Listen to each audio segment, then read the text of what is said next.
Hey everyone, I'm Adnan and I'm a developer advocate here at the Cube team. So today I'm going to show you how to connect Cube to Retool. So this will also give you a ton of nice features like role-based access control, caching, pre-aggregations, and much more. So I'm going to just jump right into Cube Cloud and show you the query I want to run. So I'm just running the orders count and I'm grouping it by month. This is the data I want to show in Retool. So let's just move over to Retool. I'm going to create a new app and I'm going to give it a name. Let's say Cube Demo. Fine.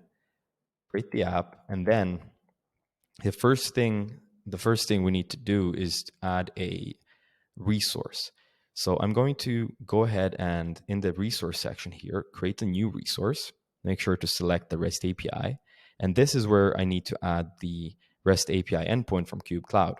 But first, let me just give the REST API a name, demo, and select the URL from Cube Cloud, paste it in as the base URL, and as the headers, we need to grab the auth header. So here in the instructions, you can just copy this header, make sure it's an authorization header, and paste the value in.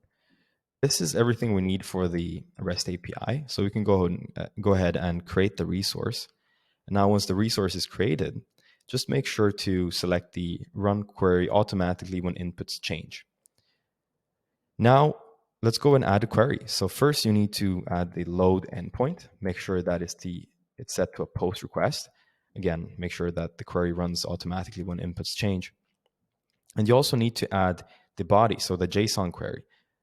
You do that by going back to the playground, selecting the JSON query tab, copying it to the clipboard, and pasting it in here. So you also need to make sure to have the query parameter here as well, and then paste this JSON query in.